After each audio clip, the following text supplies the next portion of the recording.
Hello, today we are going to look at installing a set of Bilstein coilovers on an RS4. Like the box says, it's actually a set of Bilstein B16. You can have to look at the label on the side to make sure you get the correct one. And here we got the kit from ECS, the coilover installation kit that gives you new bushing, new bolts for the installation so that you can do a clean installation. Here is a view of the kit. Here you have the two fronts. The rear spring is adjustable, so you will have an adjustable base and a swivel at the top. The kit comes also with, no, actually just one spanner wrench and no instructions. So the only instruction you will get from Bilstein is this pretty useless book where they say you have to use their spanner wrench even if it doesn't work, some torque for different size bolts. Here you have a little Allen to set the set screw. Most useful diagram is this one, where they tell you which parts are provided by Bilstein, so pretty much everything, and what you reuse, which is basically the bolts, the rubber, and the top mount at the top. And they have the same thing for the rear, where they say you just use a nut, but you have to provide your OM top hats, and the rest is the Bilstein stuff. And for the rear spring, everything is Bilstein. There is no OE part there. That's it. That's all there is for instruction. Other guides that can be useful to install your coilovers are the ECS guides, especially it has all the torque specs. Otherwise, there is also the Stasis engineering Öhlins install that is pretty useful. So first step, of course, removing the wheels. Then we're gonna have to disconnect the DRC and depressurize it. You can find the video on how to depressurize and drain the DRC system on our YouTube channel. Look for this video. I bought this Vevor strut compressor kit. So the only way I could secure the string compressor was by removing the yellow helper there and grab the bottom one, grab the top one. I couldn't put the securing bolts because it has to come slightly at an angle. So that's a current situation here. And this way I should grab enough to be able to compress the spring. So we're gonna see how that goes.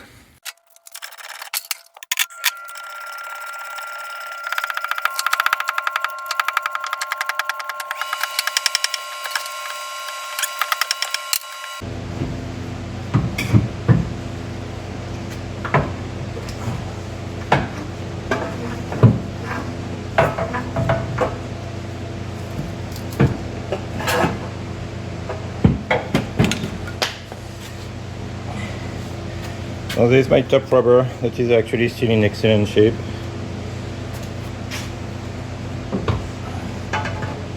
And here is the compressed spring.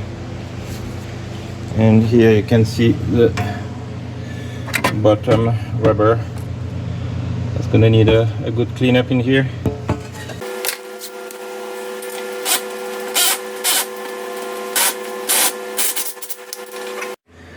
Next step is to remove the lower bolt of the strut, which is a 21mm here, using another 21mm here to secure the nut. And we can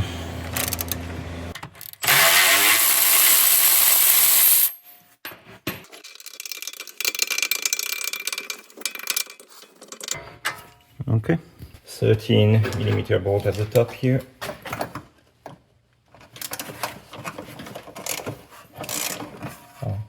Those were barely tight.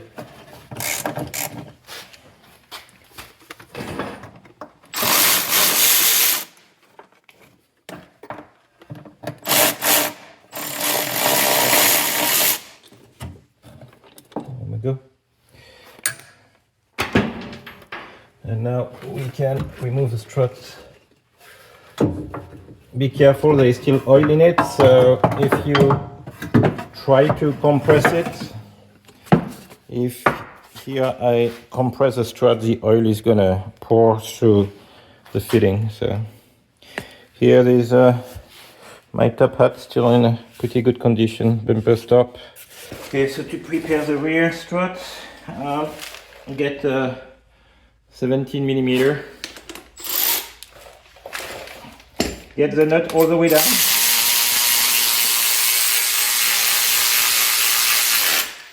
This way you will strip the excess paint if there was if the paint was causing a problem. Then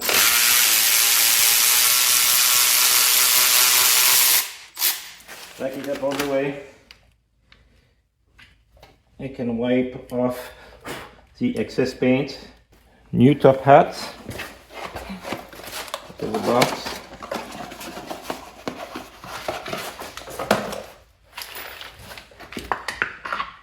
Put it down, get your nut.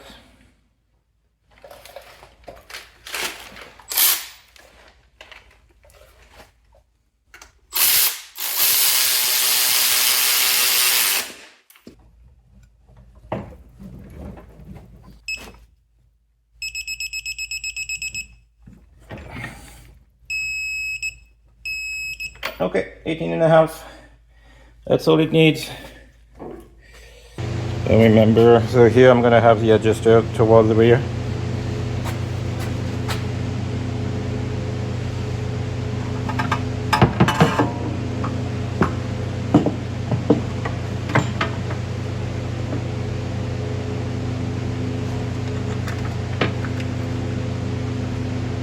So yes, the kits come with 2 new bolts. Here's the reference. Here are the bolts. I'm gonna put the new hardware in. Might as well.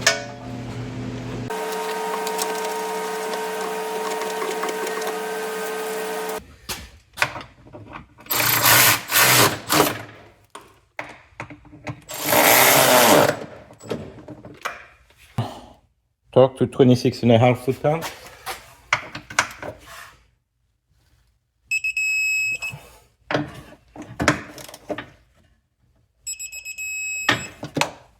So here you can see the strut doesn't have as much droop as the stock one. So I'm gonna replace the stock hardware that was in good shape, but the ECS kit came with new bolts, new washer, and new nuts. So I'm gonna install that. No, there's no extra droop. I'm gonna have to leave that up myself to get.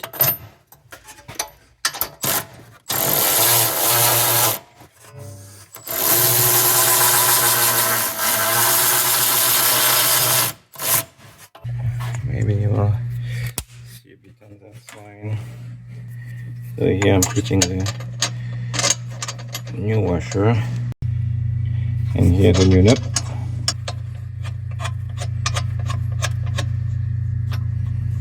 So here we don't tighten the bolt yet to spec, just tight enough, but we'll have to put the car at right height and then tighten it at right height so that we are not forcing on the bushing in normal operation.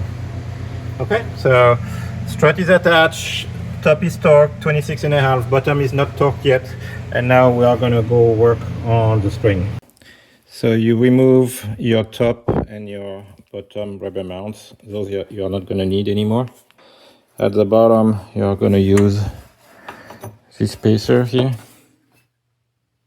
Okay.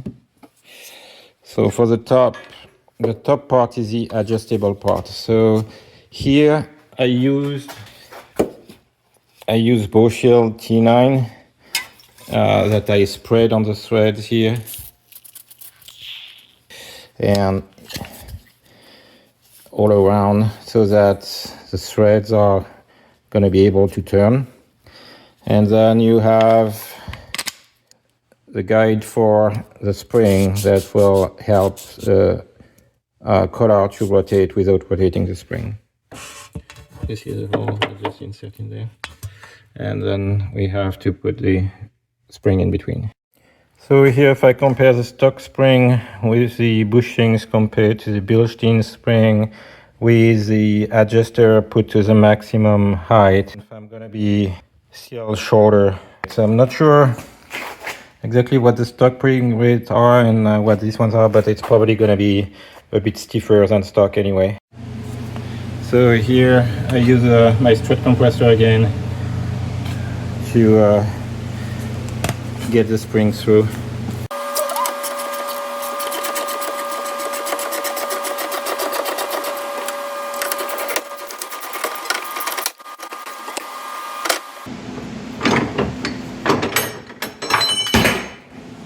So there's a major design flaw, because if I try to turn my adjuster at the top here, the rings inside turn with it, so it's not adjusting anything.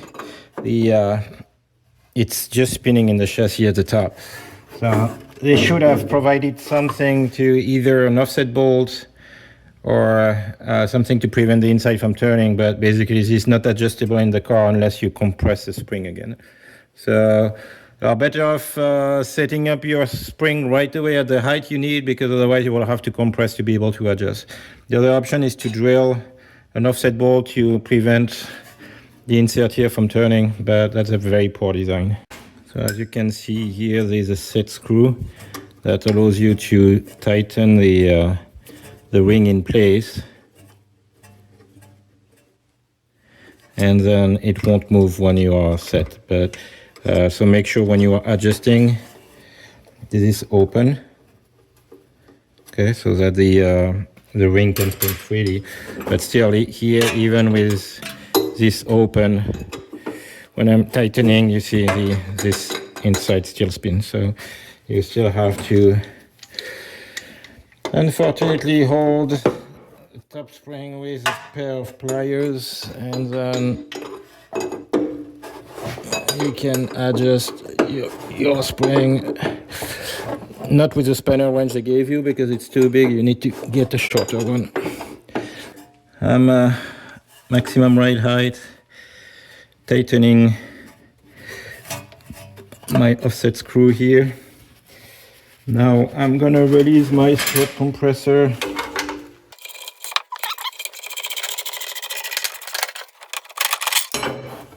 There we go. If you look at the other side, I am way off to put strut back in. So what I'm gonna have to do is, I'm not gonna be able now to push this by hand because it's too tight. So I'm gonna have to put a jack underneath to jack this up to be able to align the strut.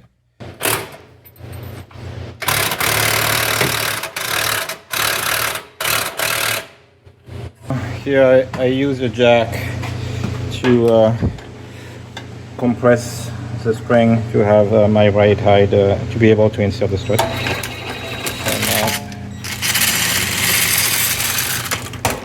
Release my jack here, and here you can see the spring working somewhat at an angle at maximum right height, but everything is now in place. Little cleanup and we'll be good to go. Okay, so to disassemble the front, first remove the clip here for the level sensor so that it's not attached to the control arm anymore. So you just push this down, it unclips, and remove it from here. Then you remove the 16mm bolt here so that you can free up both ball joints, and you remove the 18mm at the bottom to free up the strut. That's it. If you still had the retaining cap here, remove it. I didn't have it in mind, it was already serviced. So I'm just going to record how I do it on the other side. There is no level sensor on the passenger side, so yeah, I don't have to disconnect any level sensor on that side. Remove the bolt here and then bolt at the bottom. That's it. Here we go. We'll get started with the 16mm bolt at the top here.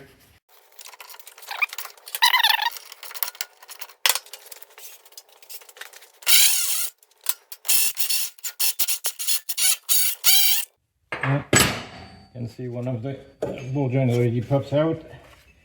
The other one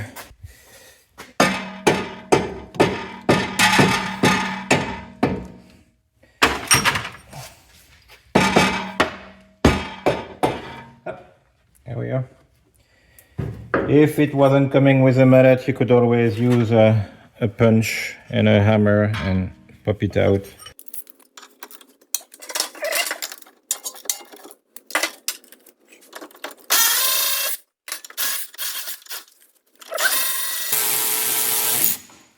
And the very end, suspension drops. Okay, so we are done with the bottom part here. Now we are gonna go under the hood to remove the top bolts. So now under the hood, I have to remove the coil here. You can see there's one cap here. So here, passenger side, you remove plastic cap. There is one bolt here, another one here, and the third one is over there. So those are your three suspension bolts. We're gonna move on the driver's side. So after you remove the cover, you will see that the bolt is buried under your coolant reservoir, so you will have to move that. So you have to lift the front up to pop it out. It's you can see just two tabs there. So lift it up, slide it out, and then you will be able to finally access your bolts. So now we are gonna remove 1, 2, 3 here on the driver's side and the other ones on the passenger side.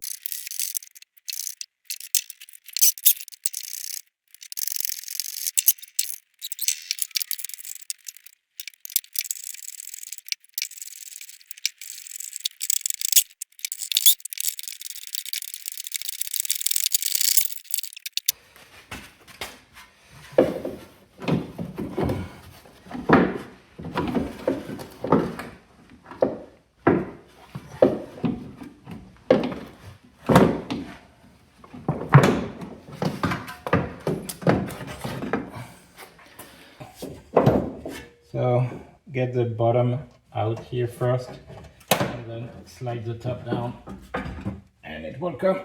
Okay, so first step is gonna be disassembling the struts. So here I upgraded to the slightly bigger size. Those are good for the rear. You need to go next size up for the front.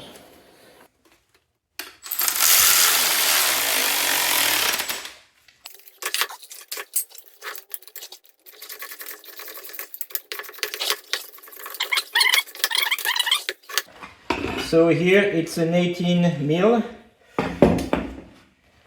You can try your luck with an impact, see if it's gonna come out. Usually it doesn't.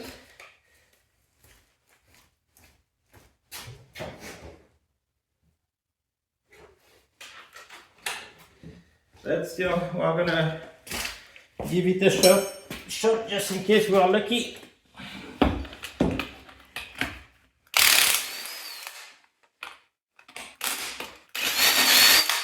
Nope, it's just spinning. So I have to go with a go-through socket. So a go-through socket, 6mm Allen, 6mm.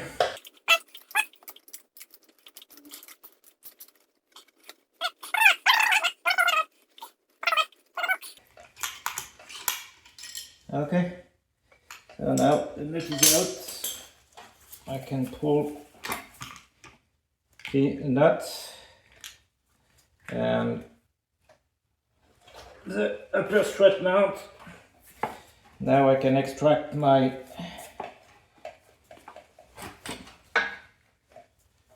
control arms with the plate. And here the washer will not be reused on the coilover. You can leave that here. Now I'm just going to release the spring.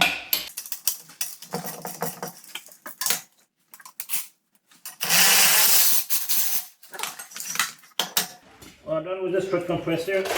We're done with the old strut. This we're going to reuse on the new one.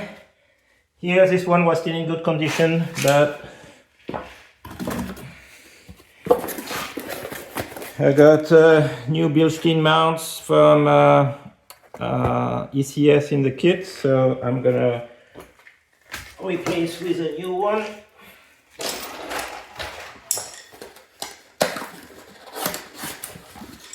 You can see the new mounts here.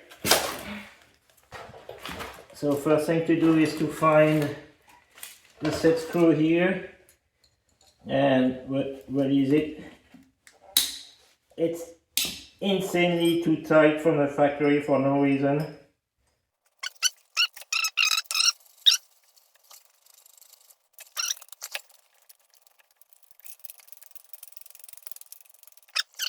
There. So now I'm going to lower the adjustment ring so that I can put the spring without having to compress them. Somewhere here should be enough. I'm going to put my helper spring first. So here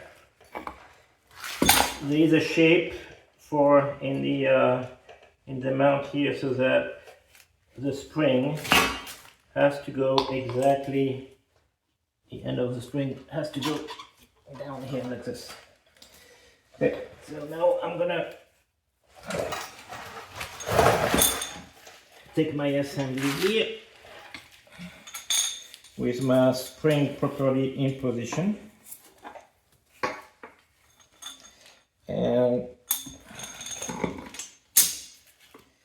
voila. So now I'm gonna take my new rubber mount, and this one, the new nut is a 19 millimeter.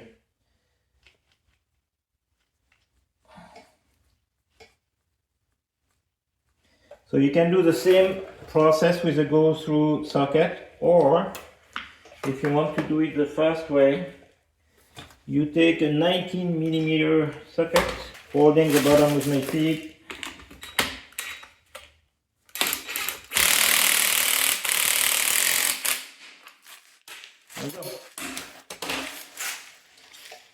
so here you just have to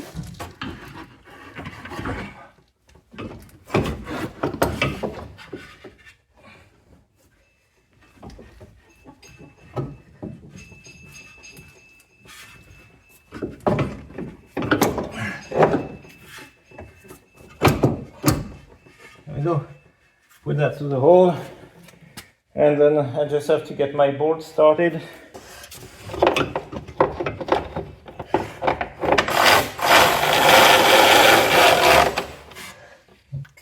$55 foot-pound.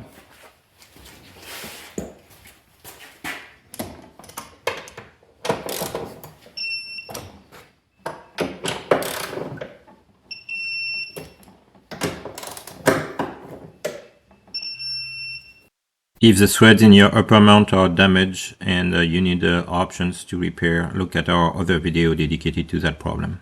Okay, so after securing the top, first step is going to be to put the bottom bolt through here. Actually, they gave me new hardware that I'm going to use with an extra washer. And so, since it might be hard to lift everything by hand, I'm just going to put a jack under there.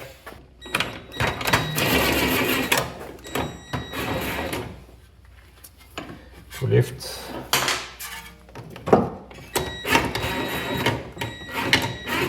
Yep. Until I am aligned. So if you look in there, you can see now the hole is aligned. I can put my bolt through. So don't hesitate to twist a bit to align the hole on the other side.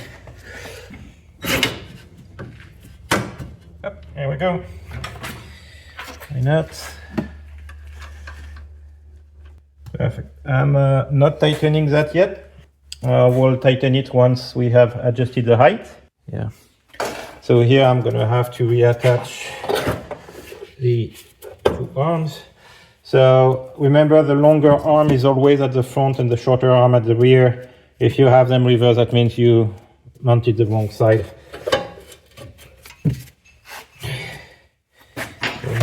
try with my little hammer. There we go.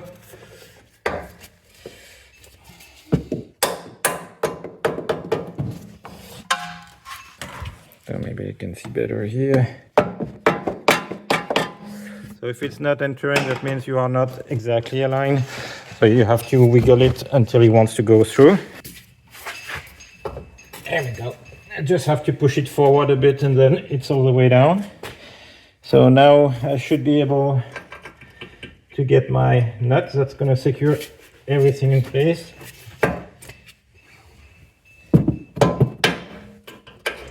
There we go.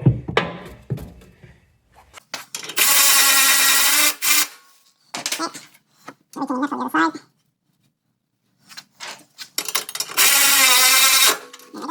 29 foot-pound. The torque is okay.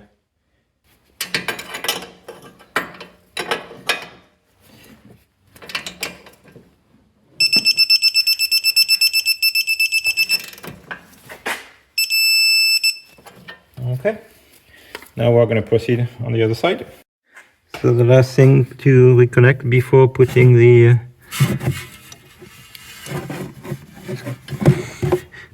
wheels back on, we have to reattach the level sensor for the headlights.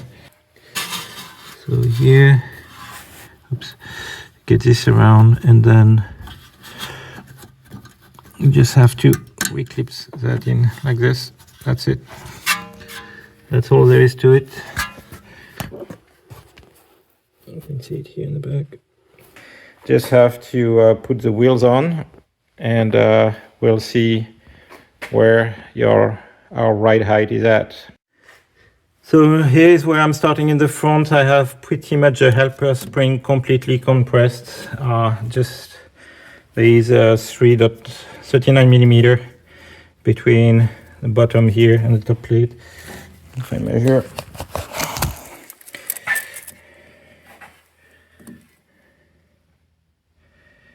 so here you can see it to be 39 millimeter, a little bit under 4 centimeter. I have the same configuration on both sides. So here you can see the spring is as high as it can, although I'm on the last threads here. And here in the front, same thing on this side, 39 millimeter. And we're gonna put the wheels on and see how the car sits. So for the stock ride height, you see, I mean, oftentimes they ask you to measure the distance from the center on the wheel to the fender, but I find it not very accurate. So usually what I do is that I measure from the ground to the bottom here at the front of my, here I'm at the rear, so rear wheel to get my height in the rear. And here you can see I'm close to 20 centimeters, which is what I had on the stock suspension. Here in the front, I'm only measuring 19, and I was measuring 20 on the stock suspension. So right now I have a rake like this, meaning the rear is higher than the front. And so I'm gonna have to raise the front a bit more. I need to get another centimeter in the front. Those are not stock wheels and stock tires. Those are actually a little bit too big tires. They are 235, 50, 18. So you can see they have very little clearance. Those are not the tires I'm going to be racing in competition. I'm going to do a 225, 50 for the gravel and 235, 45 for the snows. So here I'm gonna raise the front a bit more, and I will be close to actually stock ride height. So here's the second adjustment. The helper spring is completely compressed. So from the lower part of the adjuster to the edge of the tube, it's about 24 centimeters. Okay, so we're gonna try this and see what ride height we achieve with this.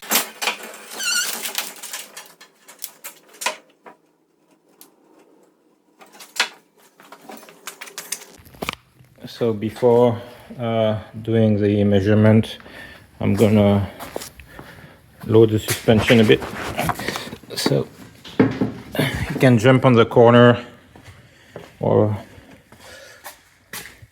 like if you have a tow hook like I have, you can press on it to load the suspension a bit. So I am good. I'm where I want to be, 20 in the front here and still 20 in the rear here.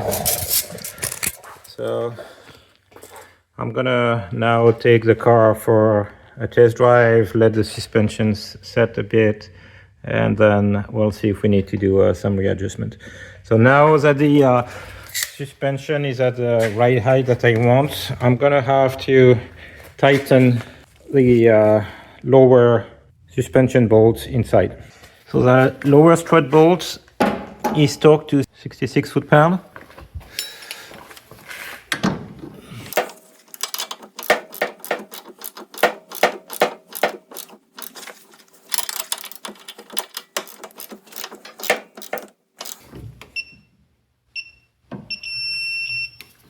Nope, 66. So in the rear, the lower strut mount bolts, you have to torque it to 110 plus 90 degrees. Okay, 110, and now I have to go in the mode.